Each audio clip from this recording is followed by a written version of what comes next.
Oke Gaspol bab 27-28. Tiba-tiba istriku cuek. Setelah kegiatan makan malam selesai, kini ketiga orang tersebut telah berkumpul. Mereka duduk di ruang keluarga.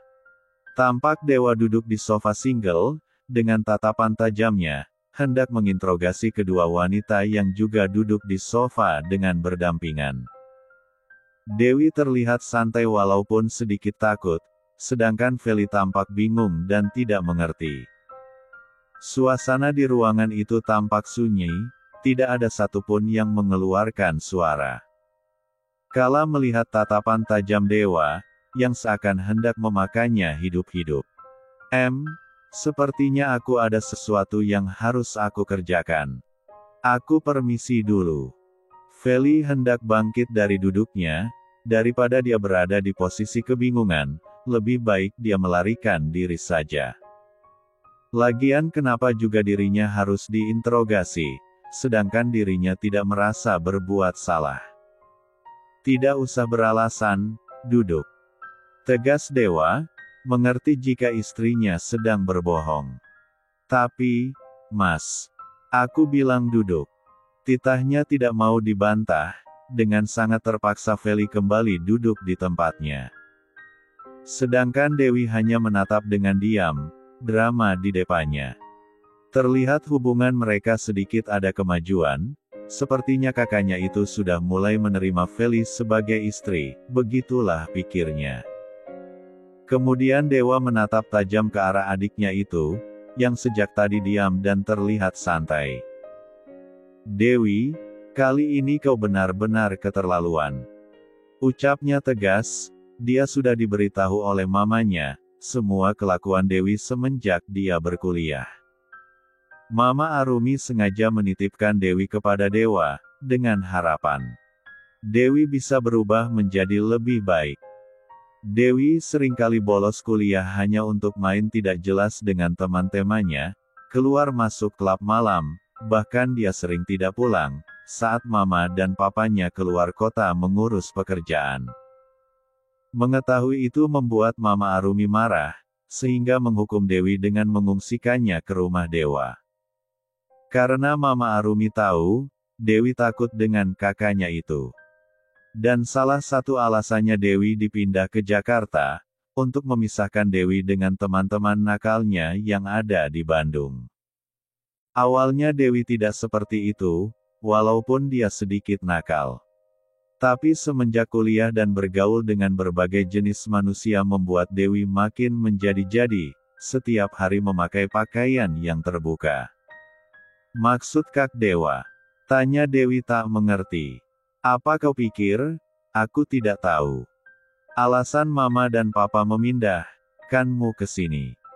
Dewa tersenyum sinis menatap adiknya itu. Dek, matilah aku. Pasti mama udah cerita. Gumam Dewi dalam hati, dia sudah berniat membohongi kakaknya, tentang mengapa ia tiba-tiba diungsikan. Tapi gagal sudah karena kakaknya mungkin sudah tahu. Feli yang sudah sangat penasaran dengan maksud pembicaraan tersebut, pun akhirnya memberanikan diri untuk bertanya. Sebenarnya maksud kamu apa? Tanya Feli kepada suaminya. Kamu tahu sebenarnya alasan mengapa orang tuaku memindahkan Dewi ke sini, karena mereka sudah tidak sanggup lagi menghadapi kelakuannya, dia sering bolos kuliah, keluar masuk klub, bahkan sering tidak pulang. Jelas Dewa panjang lebar. Dan jangan harap nanti kau di sini bisa sebebas itu, aku pasti akan mengawasimu tanpa celah. Sambungnya. Mendengar itu, Feli sama sekali tidak kaget. Karena saat dia berkuliah dulu, banyak sekali teman-temannya yang seperti itu, bahkan ada juga yang sampai melakukan hubungan terlarang. Tapi syukurlah dia masih bisa menjaga diri, dan tidak terpengaruh. Glek, sudah dipastikan kini Dewi sudah ketar-ketir, hidup bebas itu adalah kesenangannya. Dia bukan tipe orang yang bisa diatur orang lain. Kakak tidak berhak mengaturku, hidupku adalah tanggung jawabku. Jadi aku sendiri yang berhak menentukan apa harus aku lakukan, bukan kakak. Protesnya. Aku tidak peduli, selagi kau tidak mau berubah menjadi lebih baik. Maka jangan harap hidupmu akan mudah di sini. Dewi sungguh tidak terima dirinya diatur-atur, dia masih muda, dan ingin menikmati masa mudanya dengan bersenang-senang. Kakak, urusi saja rumah tangga kakak ini. Jangan mengaturku, jika kakak sendiri tidak bisa menjalankan rumah tangga kakak sebagaimana mestinya. Kak Dewa saja tidak bisa memperlakukan istri kakak dengan baik, lalu dengan seenaknya, Kak Dewa mau mengatur hidupku. Konyol sekali. Jelbebebe. Ucapan Dewi sangat mengenai hati Dewa. Dewi, jaga bicaramu. Bentak Dewa menatap tajam adiknya dengan tangan terkepal kuat. Mendengar ucapan adiknya, membuat Dewa merasa bersalah kepada istrinya. Dadanya terasa sesak mengingat perlakuannya selama ini kepada Feli. Kak Dewa, kenapa marah? Aku ini bicara fakta, kakak ingat. Jika bukan karena aku dulu mengadu kepada mama, mungkin sampai sekarang Kak Dewa masih menyuruh Kak Feli untuk tidur di kamar lain. Dewi berkata dengan tersenyum sinis, menatap kakaknya yang terdiam membeku. Ya, nyatanya dulu. Dewa dengan tega membentak dan mengusir Feli dari kamarnya dengan kasar, saat baru saja menikah. Dan tanpa sengaja Dewi melihat kejadian itu, walaupun pada saat itu Dewi kurang suka terhadap Feli, tapi dia juga kasihan. Oleh sebab itu Dewi mengadukan kelakuan Dewa kepada Mama Arumi. Mengetahui itu murkalah Mama Arumi kepada Dewa, dan semenjak hari itu Dewa dan Feli tidur satu kamar walaupun dengan terpaksa. Dek. Kejadian itu masih teringat jelas di benaknya. Malam pertama yang seharusnya menjadi malam yang indah, justru menjadi malam yang menyakitkan bagi Feli. Bahkan rasa sakitnya, masih kurasa sampai sekarang, gumam Feli dalam hati, dengan wajah sendu. Melihat wajah istrinya berubah sendu, membuat Dewa semakin merasa bersalah. Kemudian dia menatap adiknya dengan tatapan marah. Diam. Kau terlalu banyak bicara, ingat jangan harap setelah ini hidupmu akan bebas.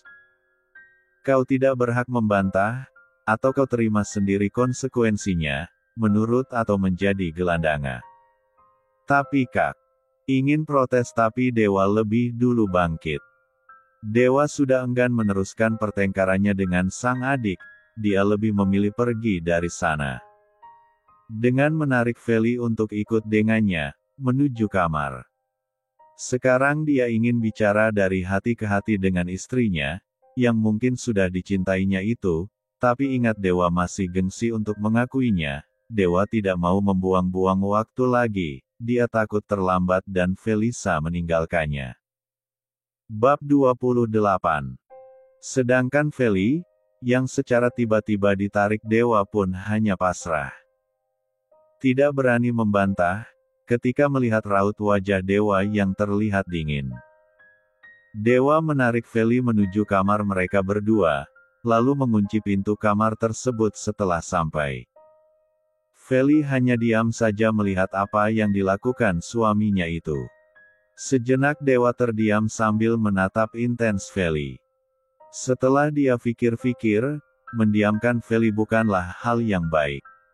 Justru membuat hubungan mereka semakin berjarak, apalagi mengingat sikap Feli yang seakan tidak peduli. Dewa takut Feli akan meninggalkannya dan lari ke P3 lukan laki-laki lain, jika dirinya terus mendiamkan Feli. Dengan penuh keyakinan dan memberanikan dirinya, Dewa menggenggam kedua tangan Feli, memandang wajah istrinya yang tengah menatapnya heran. Dewa menarik nafasnya untuk mengurangi kegugupannya, jantungnya berdetak tidak beraturan.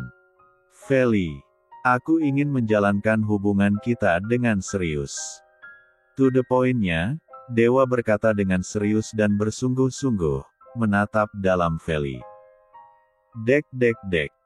Jantung Feli berdetak cepat, dia masih tidak menyangka dengan apa yang dikatakan dewa, mengapa tiba-tiba dewa ingin menjalin hubungan yang serius dengannya. Apakah dewa sudah mencintainya? Maksud Mas Dewa. Feli masih ingin mendengar kejelasan tentang apa yang dikatakan dewa, dia tidak ingin salah mengartikan. Maaf karena selama ini aku sudah terlalu banyak melukai hatimu, maaf karena aku sudah banyak menyakiti perasaanmu, dengan kata-kata kasarku, maaf karena mengabaikan keberadaanmu, dan maaf sering membuatmu menangis.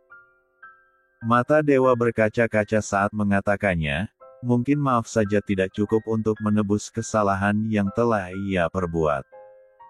Mata Feli pun berkaca-kaca mendengar ucapan maaf suaminya. Benarkah yang diucapkan suaminya? Wanita itu menatap dalam mata dewa, mencari kejujuran dan ketulusan di dalamnya. Ragu. Itulah yang ia rasakan saat ini. Melihat istrinya tampak masih meragukannya.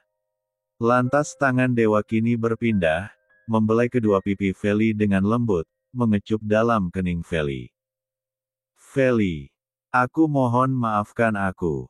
Setelah ini, maukah kamu memulai lembaran baru bersamaku? Maukah kamu selalu di sisiku sampai maut yang memisahkan kita? Aku tahu, aku sering menyakitimu. Tapi, masa laluku yang buruk soal percintaanlah yang membuatku seperti ini. Dikhianati oleh seseorang yang dulu aku cinta, membuatku tidak percaya akan cinta, dan menganggap kalian sama. Tapi aku salah, kamu adalah wanita yang baik, dan tulus. Walaupun aku sering menyakitimu dan membuatmu menangis. Tapi kamu masih tetap setia di sisiku, maafkan aku Feli. Aku mohon jangan berubah, hatiku sangat sakit saat kamu mulai mengabaikanku. Feli, maukah kamu menjalin hubungan layaknya suami istri denganku? Kita buka lembaran baru. Dewa berkata dengan sungguh-sungguh, dia sudah tidak bisa menahan lebih lama lagi, soal cinta, dia sudah tidak mempedulikan itu. Setelah dikhianati perasaannya menjadi mati rasa. Tapi entah mengapa perasaan terhadap istrinya dan mantannya dulu sangat berbeda. Jika dulu, dia tidak pernah merasa cemburu dan uring-uringan saat mantannya mengenakan pakaian S3C, tapi tidak dengan Feli, dia sangat amat merasa cemburu, dia selalu uring-uringan saat melihat penampilan baru Feli. Padahal katanya dia menyukai wanita S3C. Sungguh sulit memahami pemikiran seorang dewa. Saat istrinya berpenampilan sederhana dia marah, saat berubah menjadi S3C malah tambah marah.